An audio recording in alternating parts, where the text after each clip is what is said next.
And you're listening to, and you're watching Nardwuar's Video Vault on Tweet. Or hopefully you're listening. Hopefully you're watching Nardwuar's Video Vault on Twitch, on a platform, on a format known as Tweet. And as I point down, you notice what it says? Royal Columbian Hospital Benefit. Today on Nardwuar on Tweet, on Nardwuar's Video Vault, new interviews, old interviews, music, and talking. Feel free at any time at Nardwuar Serviette in the chat. We're going to transport ourselves shortly to Royal Columbian Hospital live. Yes, we are completely live in New Westminster, British Columbia, Canada, for an interview with Dr. Reynolds. We are going to venture in to the world of Dr. Reynolds. Who is Dr. Reynolds? Well, stay tuned to find out. Well, we'll actually transport ourselves live to see Dr. Reynolds.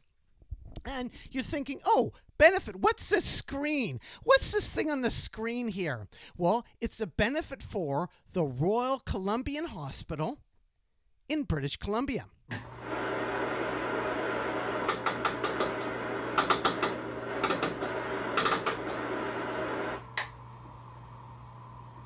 Who are you? My name is Dr. Steve Reynolds. I'm an ICU doctor, previous chief of staff here at the Royal Columbian. And a researcher, and I work sort of on the front lines in this stuff. Dr. Reynolds, welcome to Nardwuar's Video Vault live. We are live now. Right now, we're live. That's awesome. It's an honor. Looking through your stuff, I love it. We're live now on Twitch and hoping that people will donate to Royal Columbian, like one of the busiest and biggest hospitals in British Columbia, Canada. Critical care, like critical care. Could you explain just quickly a bit about that? Like, why should people donate to Royal Columbian? Critical care. Yeah, we're sort of the little hospital that could in some ways. We, we're super duper busy. Some of the sickest people come here in the province. Critical care is on life support, and when you're really, really sick, and sort of like people ask me why I do it. It's sort of like being the goalie, right? You're the last man back in many ways in critical care, and you have a big team. The Royal Columbian's neat in that has a lot of unique things. It's has a lot of busiest, like it's the busiest angiogram suite in the country, busiest cardiac surgery in our province, busiest trauma in our province. So it's super duper busy, and it's a great bunch of people to work with. It's tough work, but it's super duper rewarding. It's a great place to be. Thanks for joining us, Dr. Reynolds, on Nardwuar's Video Vault on Twitch. And right off the bat, I wanted to show you something. Does this gentleman right here bring back any memories for you? Well, that's my dad. Yeah, that's my dad. You showing him with the Tragically Hip. He's way cooler than I am. Oh, that's my brother in the corner too. Yeah, for sure. What exactly is going on there? Like your dad and the Tragically Hip. Oh, so I've fallen so far from the tree. My dad is so much cooler than I am. So they played it his retirement party. You can imagine that. I tell my family I want to go into medicine, and they're like, "Yeah, that's okay. You know, we're super cool. We deal with the music industry." So he's the previous president of Universal Music Canada, and that picture, I think that picture. So they had a fundraising hockey game. And a bunch of the guys from the Tragically Hip played, and so they gave him one of the shirts. They called him I think it was Papa Ross. They said thanks to him on one of their albums. So yeah, cool dude.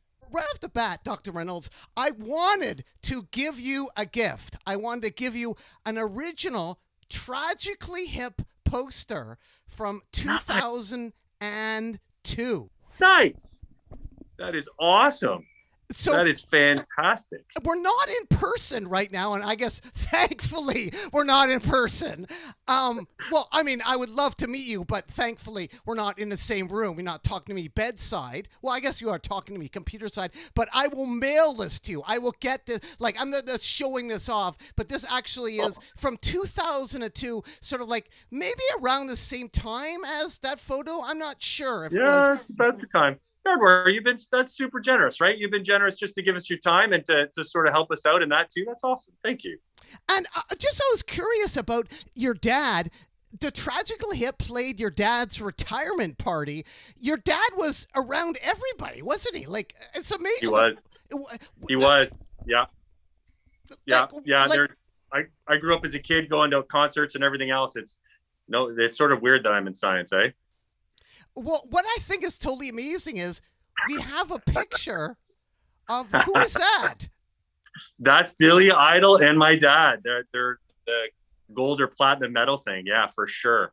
There's some good stories that were had for sure. What exactly is going on there? Like, your dad would present records to these rock stars. Would the rock stars ever leave the records behind? And do you have any records at your house? There was, well, not at my house because I'm not cool enough to have them, but at my dad's place, there's various different sort of records because he was good friends with some of them. Like Dan Hill was his buddy and things like that. So he has various memorabilia around his place, which is, you look back and it's the Canadian music history. It's pretty cool stuff. But yeah, he would go out. That was his job, right? Like as a music executive business dude, he would go out and, interact with the rock stars, give them their platinum records and chat with them and stuff. And yeah, sometimes I towed around as the, little kid behind him and ate carrots at the table and, drank lots of pop. But it was pretty cool to see. Did you ever meet Billy Idol? I think I did. My brother, actually, because he was 4 years older than me, he was a huge fan when Billy Idol really hit it big. So I think there's my brother was pretty young. I don't think I met him actually, but my brother was a big fan. Scott. Because looking, your dad, Meatloaf, Veruca Salt, No Doubt, even No Doubt. Did you meet any of them? No, I met Peter Gabriel a few times. That was one I remember meeting a bunch. Obviously, the Tragically Hit him. I met a bunch. And Peter Gabriel scared you? How did Peter Gabriel scare you? Yeah. When I was about 8, I went to a pre-show with my dad, and maybe I think I was 8. Hopefully, I was 8. And I went to my dad's sort of schmoozing and everything else, and so I head off onto the bathroom because like I said, I drank lots of pop, and out of the toilet stall comes this crazy bald dude and all this makeup and a cape. And I freak out, right? Because I'm this 8-year-old kid in the bathroom on my own. This weird dude comes out of the stall and I come running back to my dad and I'm like, your friends are crazy. This is crazy. And he sort of calms me down and we go to our seats and the show starts and he goes, was that the guy that scared you? So out comes Peter Gabriel with all this stuff on. Yeah. And so they would laugh at me even into I remember seeing one of his concerts in my 20s. My dad and Peter Gabriel was like, oh yeah, that's the guy. That's the kid that I freaked out. Yeah. What did your dad say about meeting people? Like all these different pictures, like Meatloaf, Billy Idol, Elton John. Like, what did your dad say about meeting all these people? Were they kind of like, oh, I have to meet Mr. Reynolds? Like, I mean, these people were lucky to get these awards. Like, for instance, do you recognize her? Did you get to meet her? I think I was way too young. I might have been just a glimmer in my dad's eye at that point. Oh my gosh. And yeah, you can see he actually. Who is that? I'm trying to see who it is. My phone's too small. That is Tiffany, the legendary mall queen. Tiffany, yeah. I remember Tiffany and Alanis Morissette. They were really big when Alanis Morissette was just Alanis before she became Alanis Morissette. Remember meeting her? Yeah, I met Tiffany briefly. Yeah.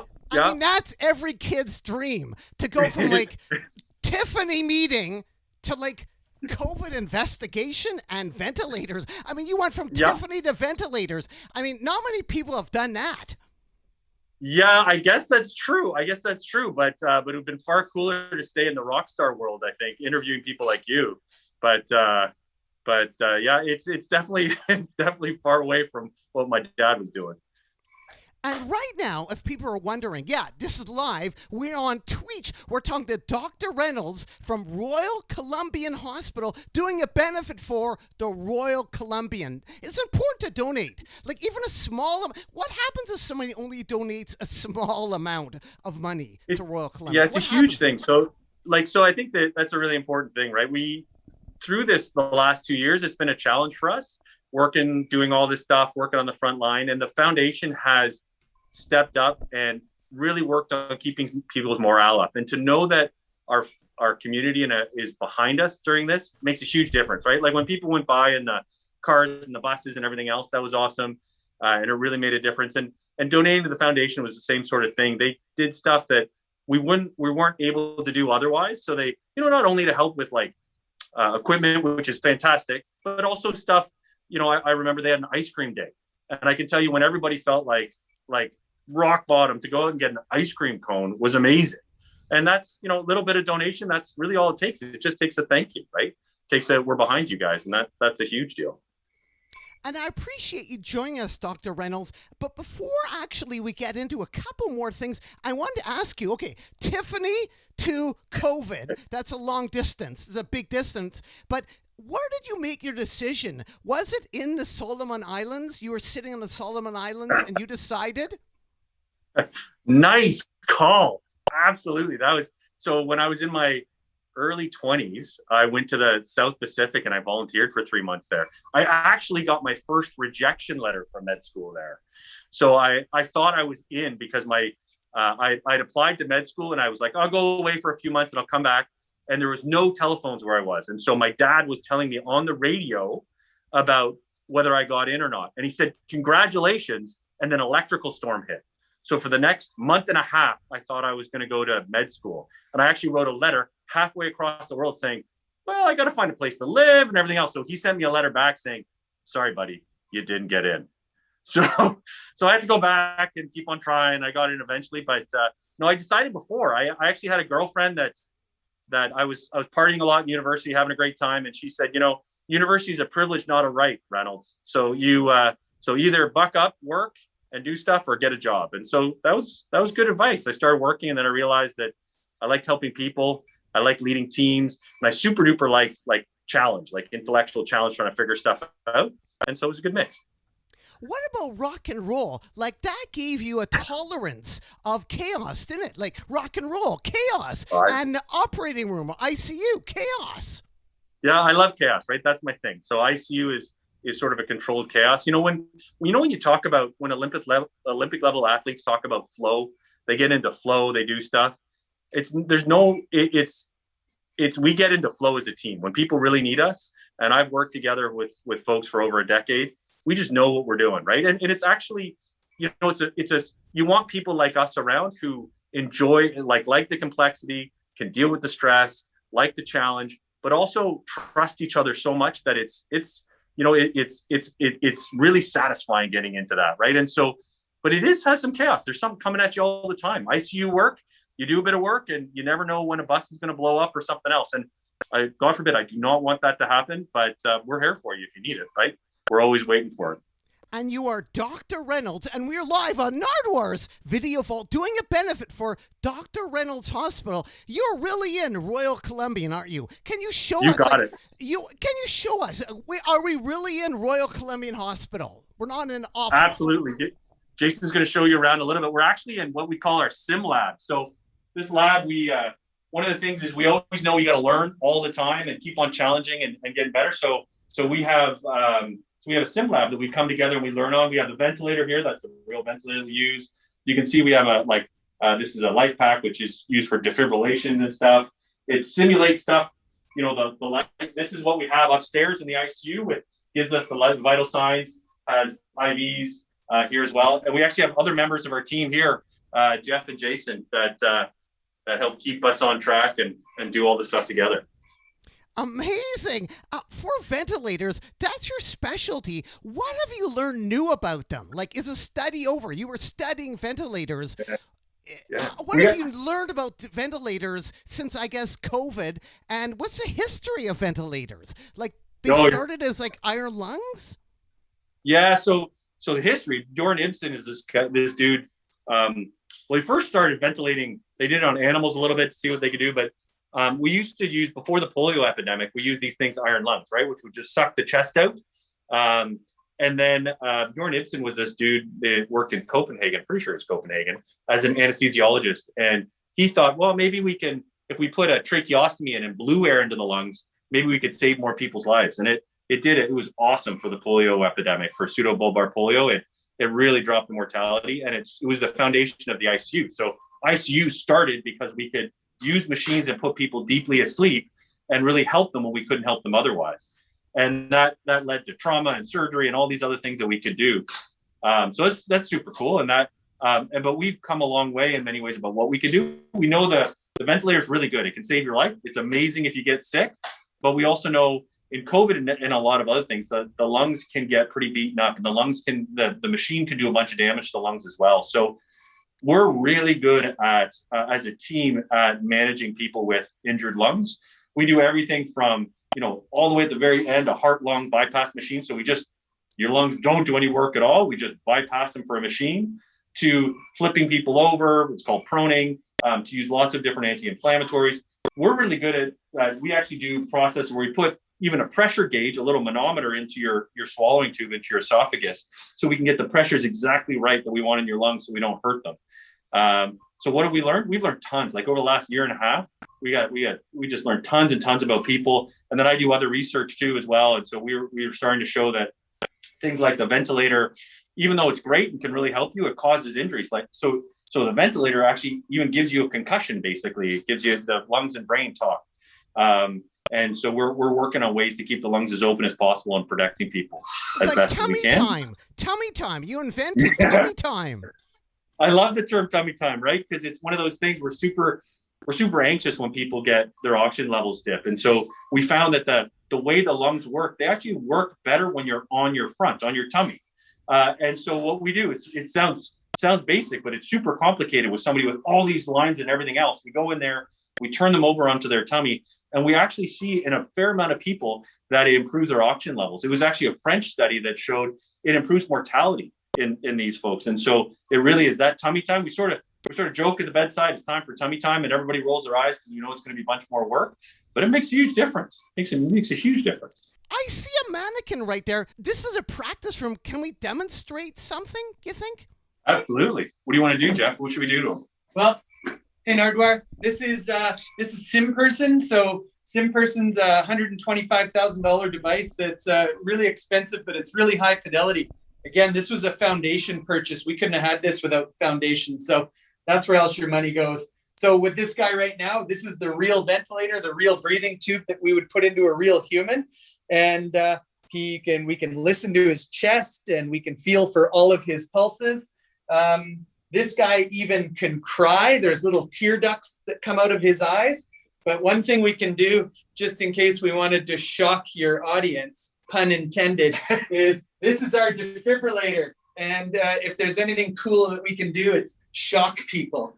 And so using this device here, if somebody's in a lethal bad heart rhythm, just like the AEDs, we can use this to shock smart man. And that's what we just did. So we just now hopefully revived him, but he's still on the breathing tube. Actually, so can we, Jeff, would it be okay, and Jason, hold the camera on the mannequin while Jeff pushes the button so we can actually see it happen? And he doesn't jump very much. That's the thing. He just gives a little bit. You want me to do the button there, Jeff? It's gonna make it. I got it. So he's gonna Again, this is Nardwuar's Video Vault on Twitch. So you can hear the sound as we charge it up, and we make sure nobody's touching, and then we press the shock. We can. And it can, the mannequin, you can actually hear the mannequin. We can talk through a microphone as well to freak people out a bit. Have you ever, Dr. Reynolds, as a youth, played Operation, the wacky doctor game? Do you remember Operation at all? I totally remember Operation. I even had a Star Wars Operation. Remember that one?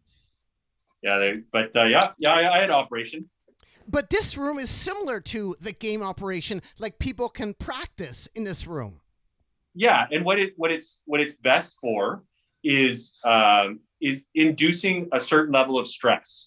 So you want to get when things are challenging and you have to think quickly and there's lots of stress. There's a whole different process you have to go through, and you can read it in a book and say, I'm going to do this and I'm going to do that. But when something's happening and you hear the sound of the beep of the oxygen level going down and the person beside you is really stressed out, your brain changes a little bit. And so what this is really good at is working on team dynamics and understanding what you do and how your brain works differently, right? Is during stress, you start to do things, you're like, oh, I can just do one more thing, rather than taking a step back, looking to your team, asking for help, talking through, going back to your training. And so what I do all the time is, in the ICU, there's some stuff that's very calm and relaxed, and we have to think things through. And then you got to do stuff right now, like right now. You have 15 seconds right now, and your team better know what it's doing. And sometimes, like the vast majority of the time, they go okay and everybody's good. Sometimes there's a hiccup.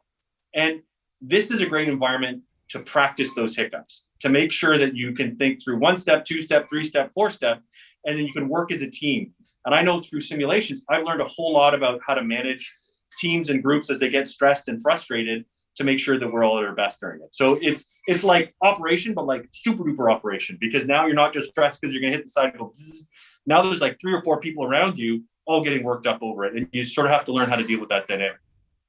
And we are live on Nardwuar's Video Vault on Twitch. If you have any questions for Dr. Reynolds, it's at Nardwuar Serviette in the chat. But actually, we're also raising donations for Royal Columbian Hospital. Please feel free to donate. And actually, Nameless, who we inadvertently mentioned, said, oh, thank you for the shout out. My dad's using his credit card right now to donate.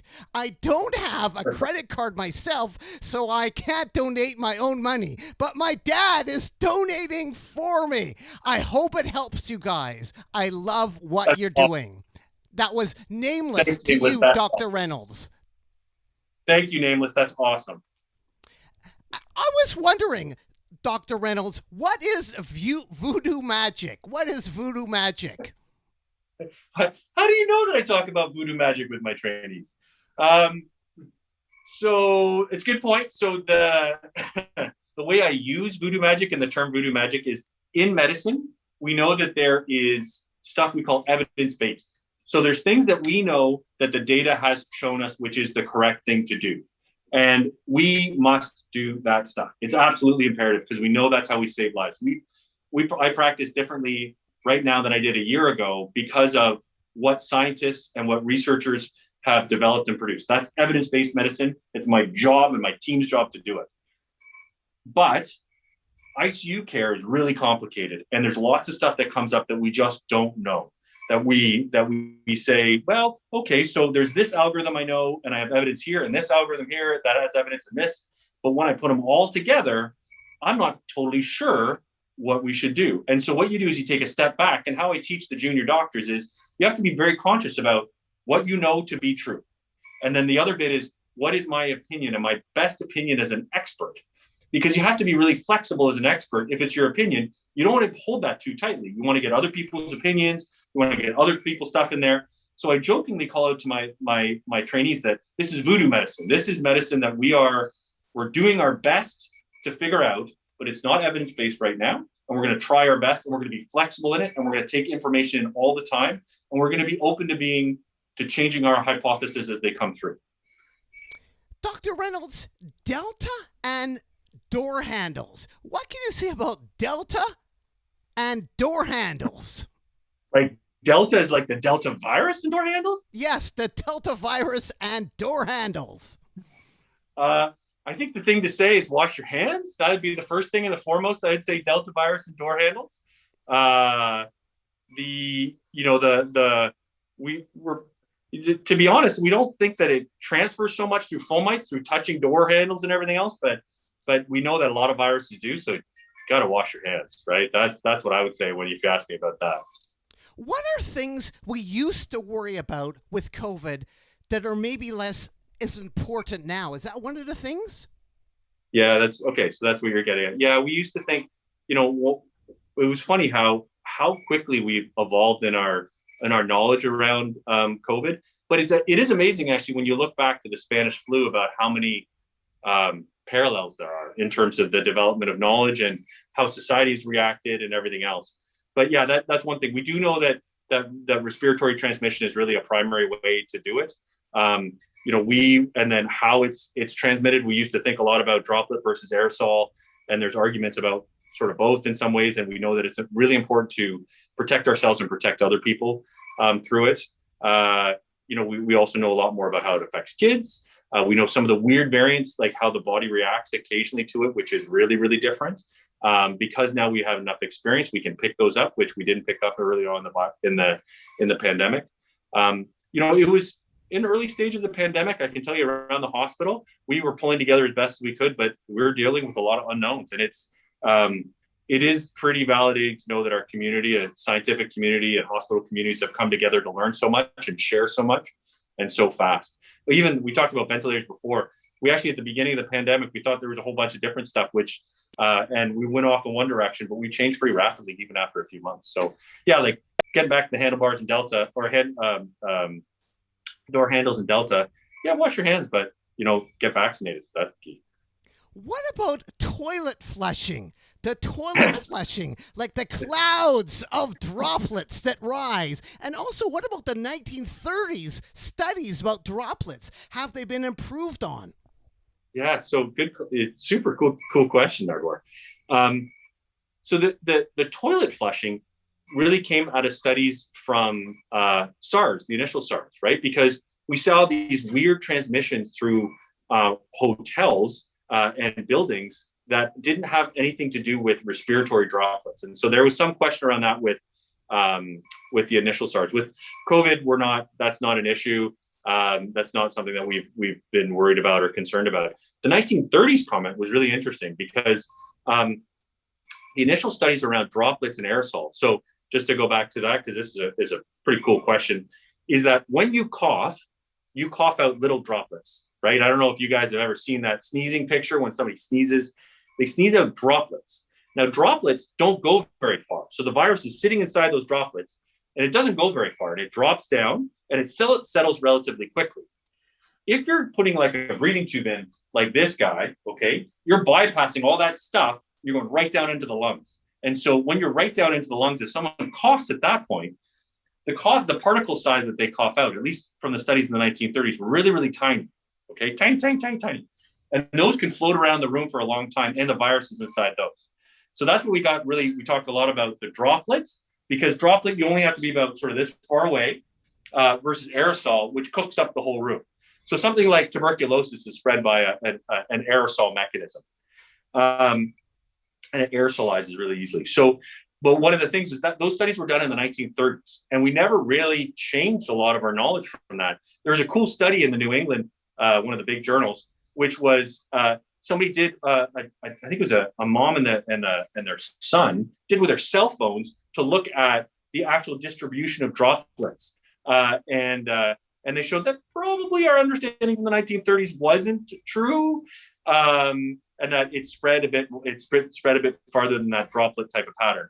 That all being said, before we all went running for the hills and freaking out, there's a lot of stuff that gets more complicated in it, because it also has to do with, you do have a natural immunity, right? Like there's a little bit of virus that you can be exposed to and you can fight off. I'm not saying anybody should do that, but you have to have a certain amount of inoculum of the virus to get it. So it probably turns out that even though the 1930s data probably is not true, it probably practically is pretty true, because it has to do with how we have resistance, how basically your nose filters out viruses and all that type of stuff. Thank you again, Dr. Reynolds, for your time in joining me on Nardwuar's Video Vault on Tweet. If anybody has any questions for Dr. Reynolds, it's at Nardwuar Serviette in the chat. And also, feel free, well, it won't be free, but it's free to donate, at least, to Royal Columbian Hospital. We had a question here in the chat from CEO of Dysfunction. And CEO of Dysfunction asks, does my wife need to Lysol all our groceries? Good question. Generally, no. So I know we were saying we should do that, and we were really cautious before. And I know that makes some people feel more comfortable. Generally, the virus tends not to be spread by fomites, by that transition. So touched surfaces like that. That all being said, I know that I've washed my hands and alcohol my hands way more.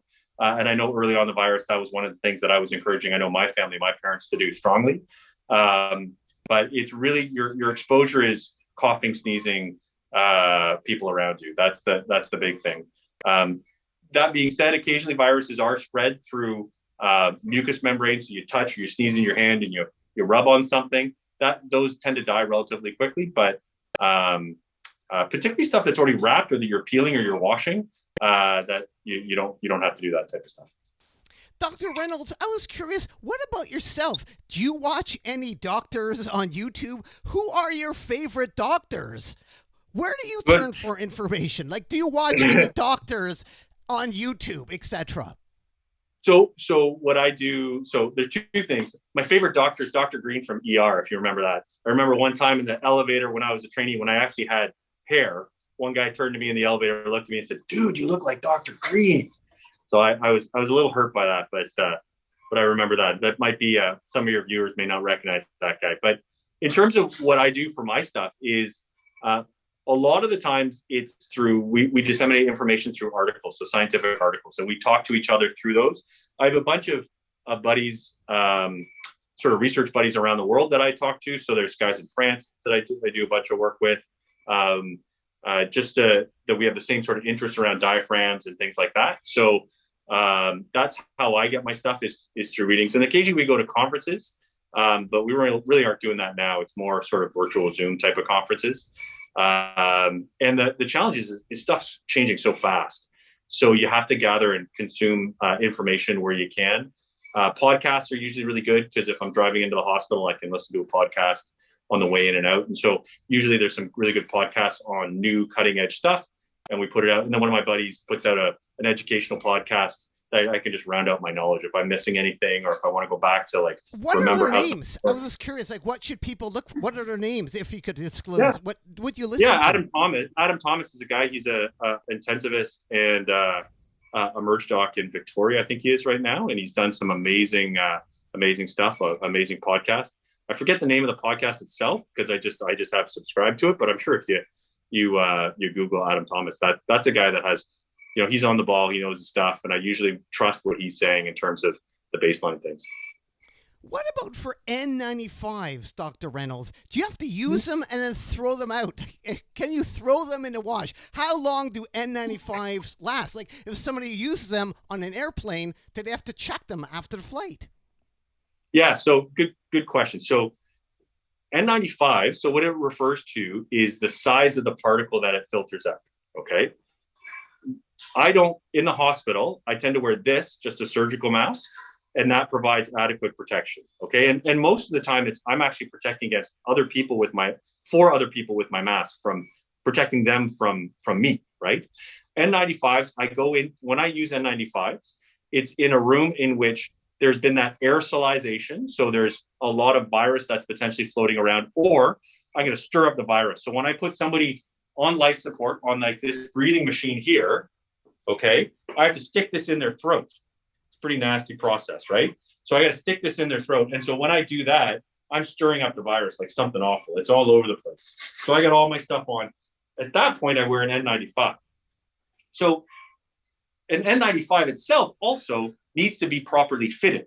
And I can tell you that there's some, for me at least, there's some N95s that don't fit properly. And it's a tight seal, okay? So that's the thing about an N95, for it to really work, nothing else can get in. And it just has to be that N95. You have to put it on properly. And you also have to take it off properly, right? You want to take it off through touching the back straps and dropping it, not touching the front where there can be a concentration of virus. So I only use it in certain environments, got to make sure it's fitted properly. And really, it's a one-time use jobby, right? We're not using it again. I sometimes use, it sounds crazy, but early on in the virus, one of my buddies who works in construction gave me his mask that he used for paint stuff, which had an N95 filter on it. So I used that because I knew it fit me well. It's a bit heavy, but it was one of those ones that I had around. So your Jason's just handing me one. So we use these in the hospital. So because they're reusable, we were running out for a while. We were really scared that we were going to run out of N95s. We didn't, happily. We were able to maintain a good supply chain, and through tons and tons and tons of work with people, we were able to do that. But yeah, so sometimes we wear these ones as well. And then so surgical masks are really protecting you to help everybody else. I remember a while ago I saw a cartoon of somebody wearing pants, right, and peeing their pants. And so that's sort of the idea, is that you're controlling the spread of your virus by keeping the mask on. and you're helping to protect everybody else around you, and so that's a good idea. So N95s, I see people wearing them and spending a lot of money on them. Unless they're fitted really well, unless you're going into an environment that really, really requires them, don't spend your money on them. Just wear the regular surgical masks. Practice good hand hygiene. Get vaccinated. That's the way to protect yourself. Dr. Reynolds, if you could ask COVID a question, what would you ask COVID? Oh, when are you going to stop? When are you going to stop? I guess that's the question. And then how many more variants that we're going to have to deal with as we go through. That's the thing I think we're all sort of struggling with right now, trying to keep our energy up and keep focused and positive. But it's been a long go. And we want to know when. I think it would be great to know when it's going to be done, so we can plan accordingly. And who else is in the room right now with you, Dr. Reynolds? Who else is in the room right now? We got Jason right over here. Jason's one of our respiratory therapists. Hi, Nardwuar. So these guys, Jason. Yeah, these are the guys that help us with the ventilators, help us with managing that stuff. They really manage those machines and understand them like deeply, and they're all over the hospital. They help with extra oxygen, and they serve as a core part of the team. And Jason, I have actually a gift for you, because does this fellow mean anything to you? I have a 45, an original 45 of this fellow. Is that Jackie Chan? Jackie Chan. That's a gift for you. Really? Because you're into karate, aren't you? Westwood How karate. did you know that? How did you possibly know that? Well, you were Jason. We have to know. This is a gift for you. Well, thank you. That's fantastic. I love Jackie Chan. I will give this to Jason, or I will mail it to you. So this is Jack. Could you, like, this actually relates to a question. How do you unwind? How do doctors unwind after doing everything during the day? Like, you do some karate. How does everybody unwind? We were just talking about this. I do karate 2 to 3 times a week. And if I couldn't beat up a heavy bag at least 2 to 3 times a week, I think I would go absolutely insane. What exactly in the room can you point out to the viewers of Nardwuar on Twitch? Again, what are we doing right here? A benefit for Royal Columbian Hospital. Can you point anything out specifically, some of the machines that you see every day? So the ventilator here, this is the G5 ventilator. It's one of our high-end critical care ventilators. It's what keeps a lot of the patients in the ICU going. And what are some other stuff in the room that people might see? Like to your left, there is some stuff. Magna Resuscitator. If this thing stops working, the power goes off, all the gas stops working. We still have this and our hands to keep you going. So worst case scenario, the machine stops working, we can keep you going with our hands. And the eyelids are moving. Yeah, you don't really want to have your eyelids open and be awake if I'm doing this to you. It's not the most comfortable thing. And then here's a suction catheter. It's another of those uncomfortable things that we do in the ICU. It's a breathing tube. If that plugs off, bad things happen.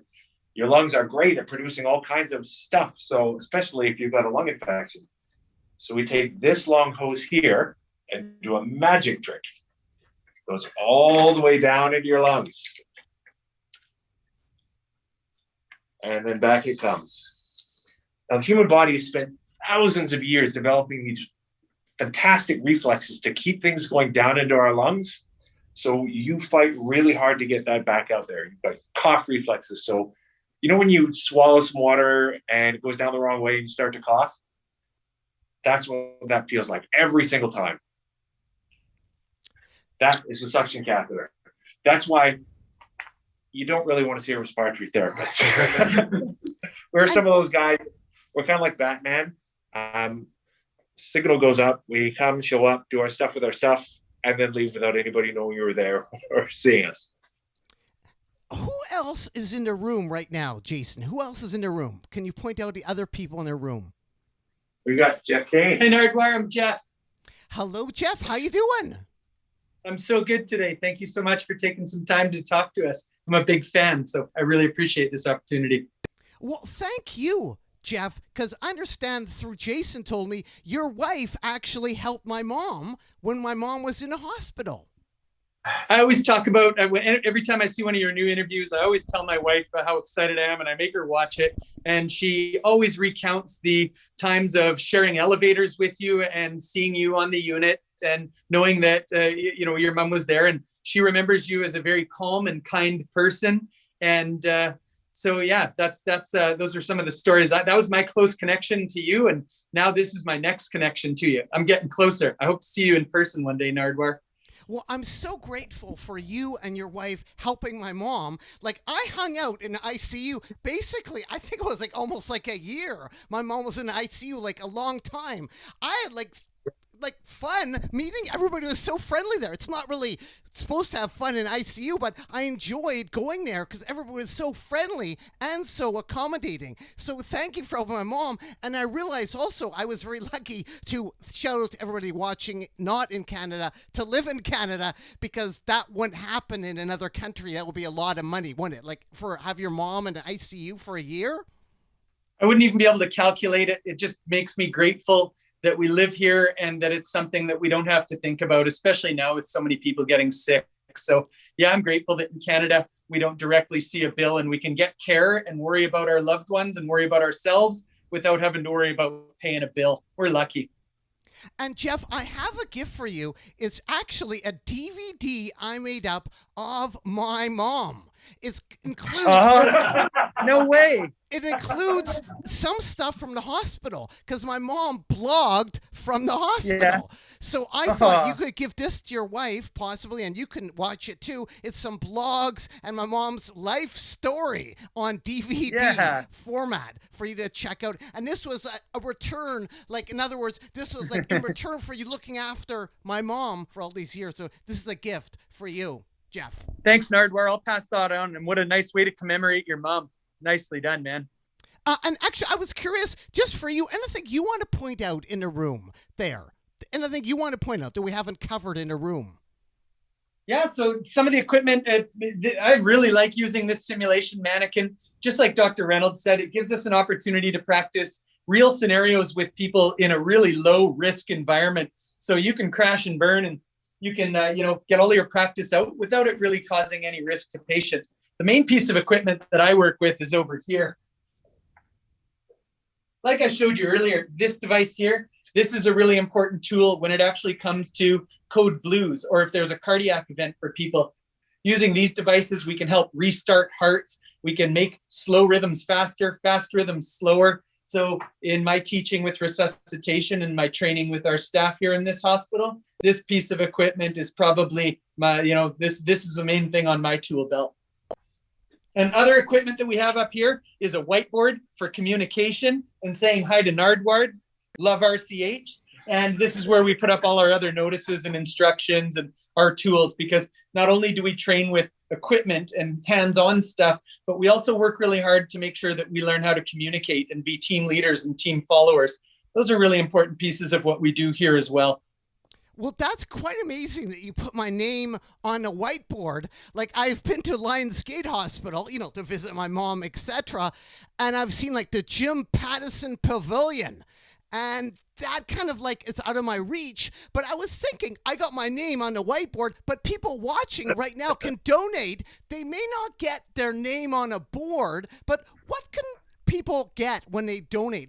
What sort of satisfaction will they get? Even a small amount is important. Like, that's what we're doing this right now. A benefit for Royal Columbian Hospital on Twitch, on Nardwuar. Like, what can you say about donating? Why should people donate? Everything adds up, Nardwuar. This entire room, all of this has been purchased through the foundation. The BC government, we're spending money on real people, and we don't have a lot of money for fake people. So thankfully, because of donors to the foundation, we've been able to purchase some of this equipment that runs on the expensive side that's hard for governments to justify. So what people get outside of sometimes when we fundraise for specific pieces of equipment, it's the knowledge that their money is going to systems, that's going to a foundation that is able to help us provide training, to provide equipment, to provide really specialized equipment that otherwise we couldn't afford, not only for training, but for real life and in very specific situations. Some people choose to donate specifically to NICUs, neonatal intensive care. Other people choose to give donations that are a little more general, that allow the foundation to make decisions based on applications by myself to say, I need this piece of equipment. And it's through generous donations, and every little donation matters.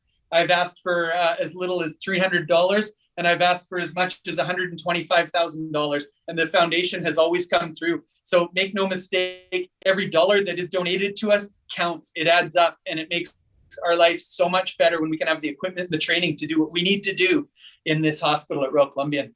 I appreciate it. Thank you, everybody, for donating. This is Nardwuar's Video Vault live on Twitch, doing a benefit for Royal Columbian Hospital. And is Dr. Reynolds still around? Is Dr. Reynolds still around? I'm here, Nardwuar. Dr. Reynolds, does this bring back any memories right here? Oh my gosh, you've like the archive of my dad's old pictures. I'm trying to go back. That's your dad. Now, what band possibly could this be? Leather pants. Look at the leather pants. Those are impressive leather pants. Yeah, my dad had the cool stash there. That's pretty good. Well, this band, and I have a gift for you and your dad, was Spandau Ballet. Do you remember yeah, Spandau that sounds Ballet? true, right? True. Yes, true. So Cranked it out. This is on vinyl. I have an actual vinyl copy of this to give to you, and I will mail it or give it to Jason, but it won't be hidden in a Nard layer. But we have the Spandau Ballet True. One of the people that dropped by your house, but I understand also Bono dropped by your house too, didn't he? Yeah. Well, the story about that I always feel bad about is my high school girlfriend. At one point, I was getting all serious. I really liked her. And so I wanted to give her a friendship ring. And so my dad pulls out this friendship ring and I give it to my girlfriend, who subsequently lost it. And it was the friendship ring that Bono gave to my dad.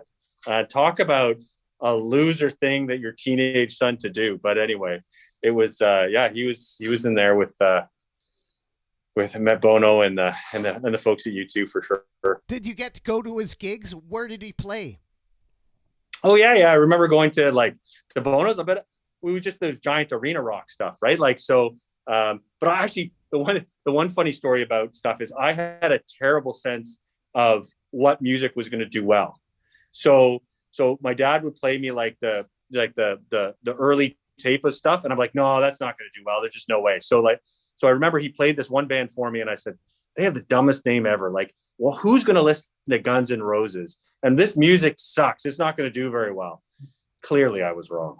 He played me Alanis Morissette and Jagged Little Pill, and I was like, man, that's really angry. I don't think anybody's going to like this music. And of course, I was entirely wrong. So I was like the opposite. Whatever I said when I listened to as a teenager, clearly I didn't have my thumb on the pulse of stuff.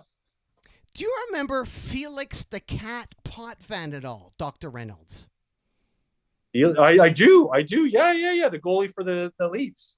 The goalie for the Leafs. You kind of share something with Felix the Cat, don't you? No, I don't. I was a goalie in hockey. I'm not. I was more like a sieve than a real goalie.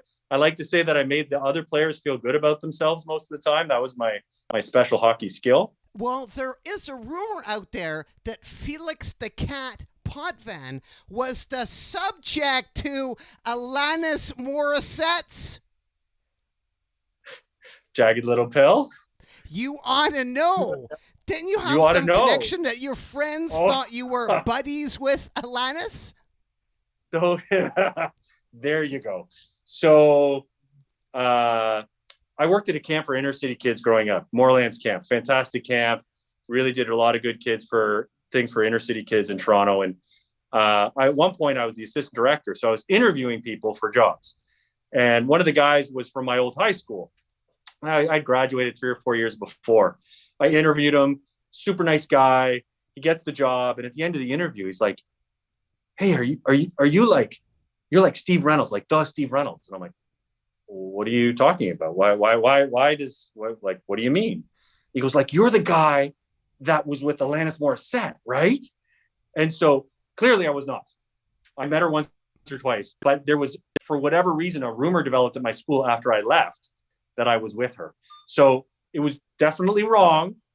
And she's a fantastic person, but it was quite funny that years later, my buddy, the guys at the schools had talked about me, even though I never really was true. So I definitely had an odd rumor about it.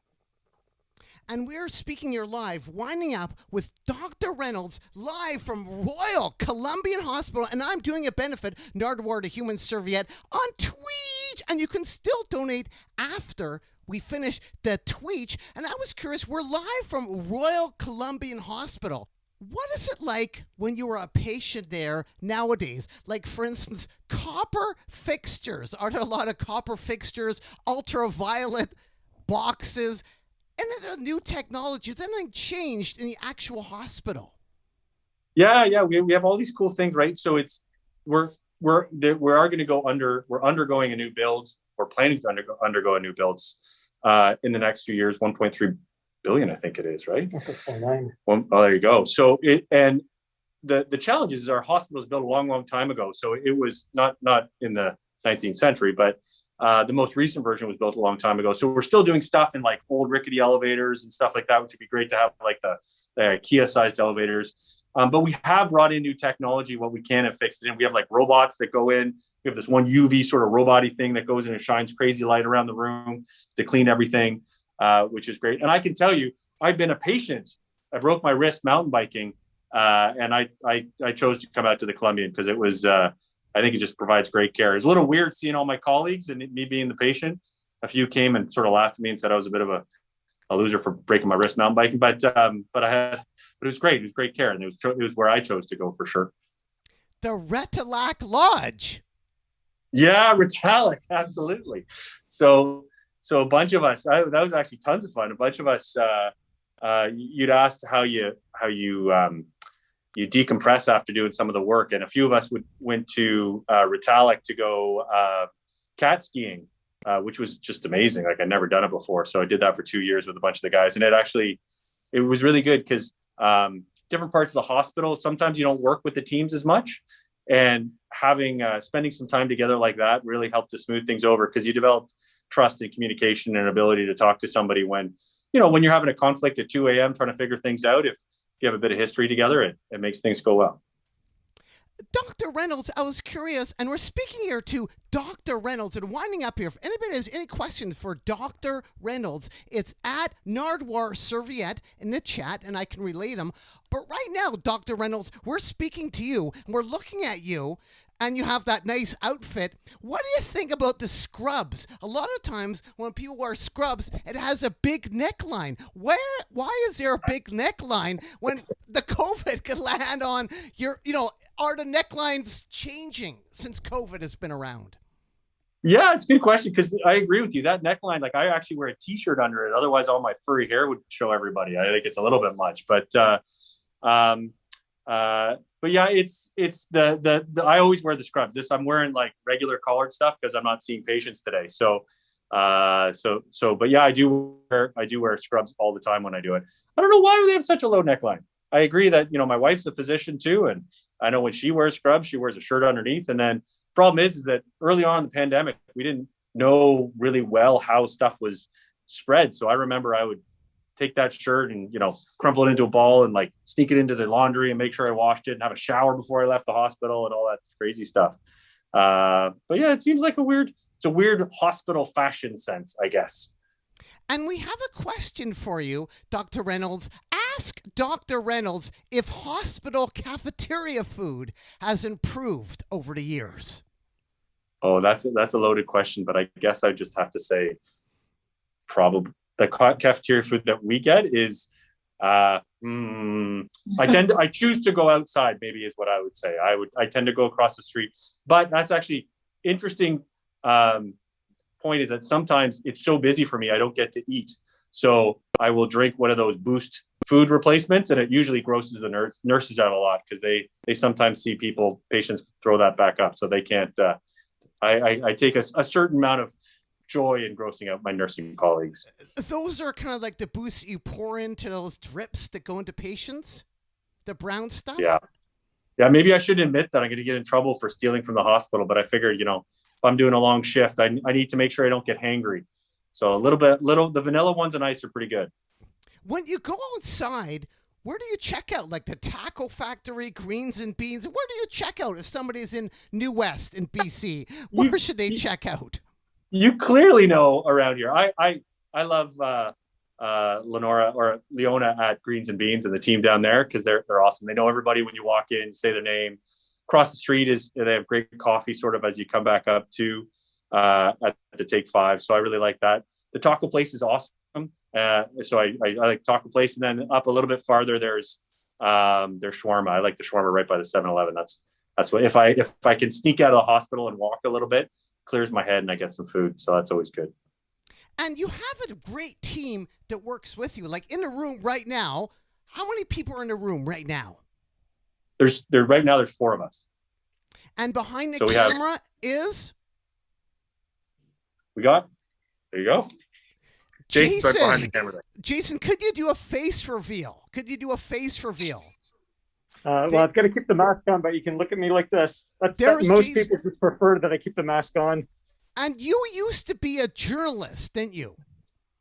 I did. I used to work in radio many years ago. And also, you've seen it Tragically Hip, too. I have. I was at one of their last shows here in Vancouver.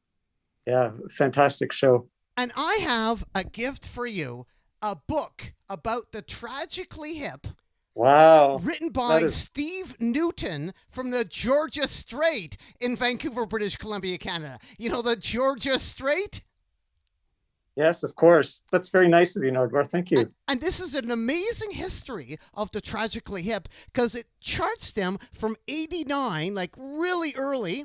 And you can see some of Steve's interviews right there.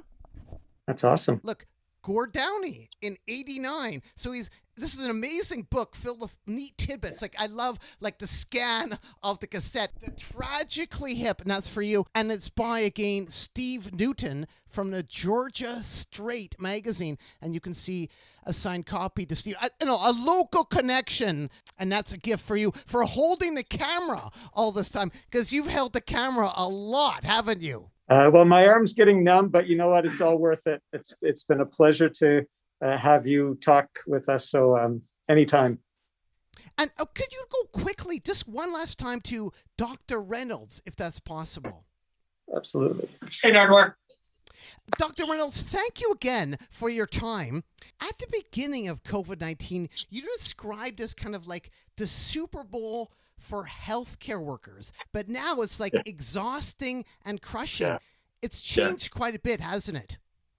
It's good comment, right? Like the reason why I know my team and I go into medicine, like I feel comfortable, and that's why I chose to work here, is because we really care. Like this is what we want to do. Jason and the foundation have been really good, and you're really kind in raising our profile, but a lot of the time we just want to get our work done, right? We just want to do this stuff and get there. And this is our job. And so, early on in the pandemic, even though it was scary and we knew we were at risk before we were able to get vaccinated, this is what we signed up for, right? Like this is our stuff. And we pulled together as a community and we worked really hard. And it was a little bit like, we called it I jokingly called it the Super Bowl for the infection control folks, right? Because it's how you control things, and they were super duper important. And Bonnie Henry has done an amazing job, and she really is. Who would have thought that somebody in her position would have so much brand recognition? But it's like the Super Bowl. She's the quarterback, right? But it's slowly gotten to the point where it's tiring now, right? Like there's only so much we can do in terms of people recognizing us and supporting us. But it's just the time again when you're going back to work or you're doing overtime. Like just talking to Jason. Jason's been, he's one of our respiratory therapist leads, and he normally leads stuff and educates people and makes sure everybody's on track. He's at the bedside. He's doing extra shifts. That's the same type of stuff with the docs. We're there. We're working hard. So it's just tiring, and that's why we're trying to do our best to get through this as a community and support each other. And we know things like vaccination works. And so that's the thing, is we're just trying to get everybody healthy so we can get through it. Thin Linny, who gave a donation, thanks Nardwuar, and Doot Luke, thank you. That's another for $20. Great job, Nardwuar, and everyone at Royal Columbian Hospital. Thanks, Nardwuar. And it's been an honor to chat with you, because I look back through your pedigree of people you've talked with. You have Justin Trudeau doing the hip flip. It's awesome. It's really great for you to do this. So thank you. Well, thank you very much again, Dr. Reynolds, and thank you, Jason, for holding the camera as well all this time. And I would say, Dr. Reynolds, Ian Thomas. Lastly, Ian Thomas, your dad was executive producer for Ian Thomas. What can you say about Ian Thomas, a Canadian legend, Ian Thomas? Ian is the funniest guy I think I've ever met. I remember one time when he and his wife were over having drinks with my parents before I was going to go out with my buddy to a party when I think I was like 17. He was so funny that my buddy and I just sat there and chatted with him for an hour, because his sense of humor is awesome.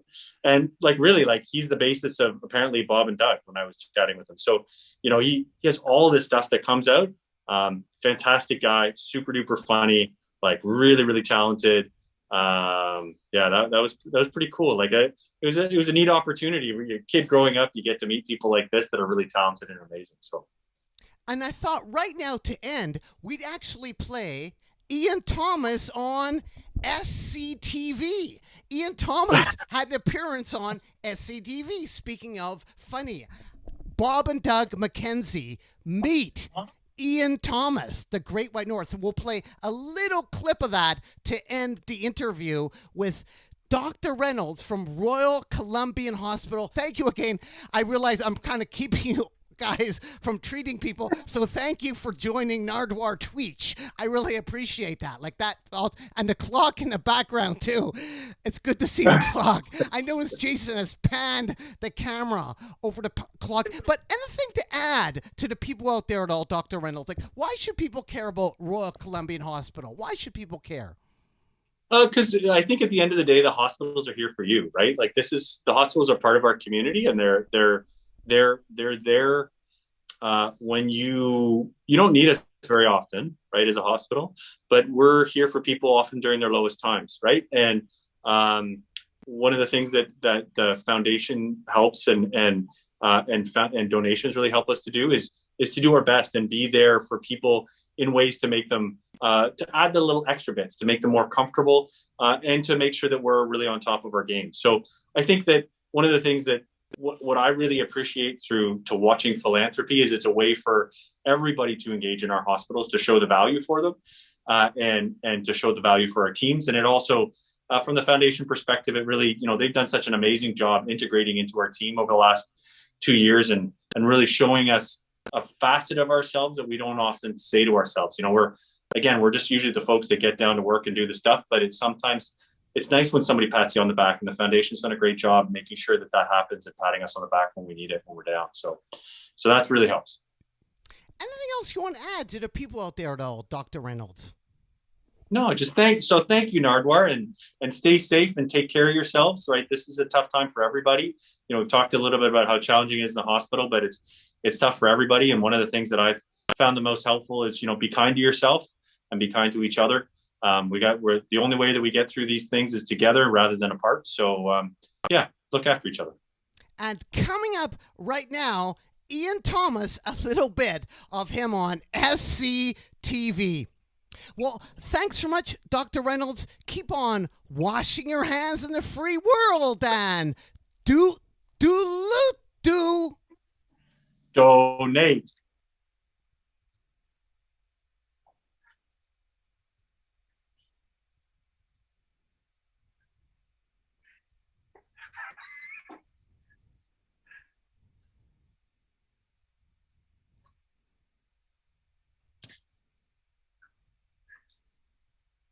Thanks, everybody. Thanks, Nardwuar.